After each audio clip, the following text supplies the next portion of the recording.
Quelles sont les différentes technologies des vannes et des robinets, s'il te plaît? Eh bien, dans ce stage Rondier 002, vidéo C, je vais vous présenter les deux technologies qui sont les plus utilisées dans le domaine de l'air comprimé aujourd'hui, 2025, et les deux seules qui sont vraiment accessibles, intéressantes pour le rondier.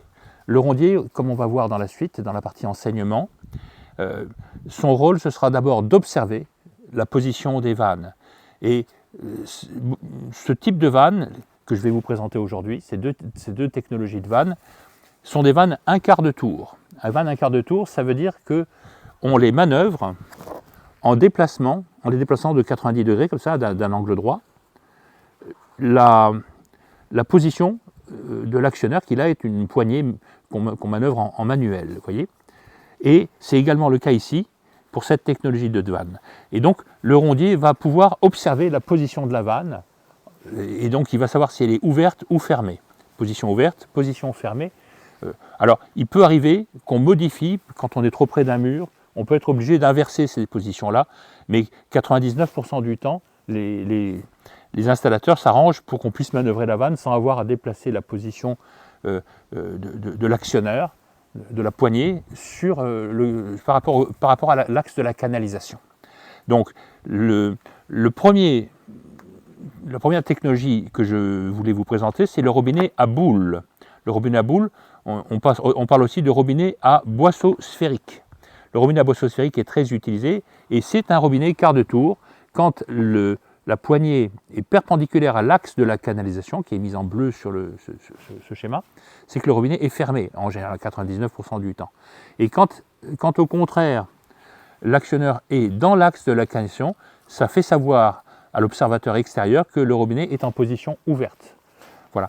Le robinet à boule, on rappelle, j'ai déjà présenté dans la vidéo précédente, mais il y a un obturateur qui est la sphère, et elle a été percée pour qu'en position ouverte, elle laisse un passage intégral, ou quelquefois un passage réduit, ça dépend du choix du fabricant et de l'acheteur.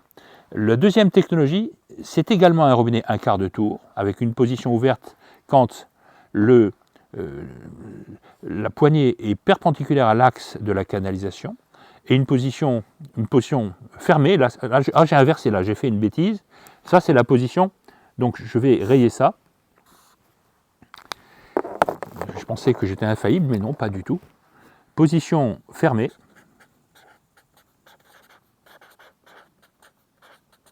Et là c'est la position ouverte. Voilà. Alors l'actionneur dans ce cas-là manœuvre une sorte de papillon qui est pratiquement comme une sorte un peu comme une assiette, vous voyez, ça ressemble tout à fait à une assiette, voilà, et il y a des joints que j'ai mis en verre, que j'ai représentés en verre, qui vont assurer l'étanchéité. Et ce que je dirais, c'est que pour le rondier, l'important c'est de signaler quelle est la position de l'obturateur que j'ai présenté en noir, et je m'étais trompé, là l'obturateur est dans la poignée et dans l'axe de la canalisation. Voilà. Alors, ce qu'on peut dire, c'est que les deux vannes présentent des avantages. Le robinet à boule ou à boisseau sphérique est utilisé plutôt pour les petits diamètres. Mais vous voyez, à cause de sa construction, si vous mettez ça sur un DN 200, donc un tuyau de 20 cm, de 200 mm de diamètre, vous allez avoir un truc très lourd et très massif. Alors que sur un DN 200, le robinet papillon reste un truc qui ne prend pas beaucoup de place, qui est moins massif et qui est donc beaucoup moins coûteux. Voilà. Alors les points importants du point de vue du rondier, je le répète, c'est identifier pour certaines vannes si la vanne est fermée ou si elle est ouverte. Ça c'est pour l'observation. Et là, comme c'est des robinets quart de tour, on sait le faire pour ces deux technologies de mesure. Deuxièmement, il va examiner les fuites. Par exemple, ici, au niveau du taraudage ou au niveau de l'axe, on peut avoir des fuites. On peut avoir des fuites quelquefois sur le corps de vanne lui-même. Vous voyez, on peut très bien avoir une fuite ici. Si la vanne commence, ça arrive quand on serre trop fort, il ne faut pas détruire la vanne au moment où on la fixe, on l'installe sur la canalisation. Ce n'est pas utile de serrer excessivement. Et donc, au niveau des observations, c'est la position de la vanne. Quelquefois, le rondier pourra avoir des compléments d'observation avec par exemple ici, si on considère que l'air comprimé vient de ce côté-là, il va y avoir ici un petit manomètre, et il va lire ici une pression nulle. Ce sera 0. Vous voyez, et dans ce cas-là, il sait que la vanne est fermée et que la partie arrière n'est plus sous pression. Il y a des robinets qui sont équipés d'un système de mise à l'air libre de la partie aval du réseau. Sur la partie vanne papillon, on a assez souvent des fuites au niveau des joints d'étanchéité sur les brides, mais c'est quand même un système, quand on a des brides de bonne qualité et des joints en bon état, si les tuyaux ont été montés à peu près dans le même axe, ce qui est préférable, si le tuyauteur a bien fait son travail, en général ça fuit très peu. Ce que je peux dire, c'est que de temps en temps, le problème qui se pose avec ces robinets, c'est que, notamment pour les robinets de type papillon, c'est qu'il peut y avoir des fuites internes, vous voyez. Et dans ce cas-là, c'est important d'avoir ici un mano qui permet de vérifier qu'on est bien à 0 bar, pas de pression.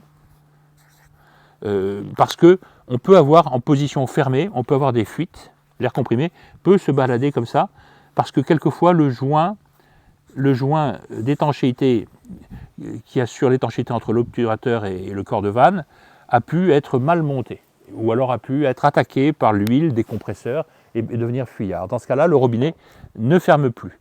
En ce qui concerne les robinets à bosse sphérique, un inconvénient qu'on a quelquefois, c'est qu'ils ne sont plus manœuvrables. C'est-à-dire qu'à un moment donné, si on les laisse trop longtemps dans la même position, certains robinets finissent par se bloquer dans la position à cause d'un peu de rouille ou de choses comme ça. Normalement, il faut manœuvrer les robinets au moins une fois par an. Voilà. C'est à peu près tout ce que j'ai à dire, je pense, pour le rondier. Il y a que d'autres, si on peut dire ça, il y a d'autres technologies de vanne, mais on en parlera plus tôt quand on sera dans la suite du cours pour le conducteur et pour le concepteur. Voilà.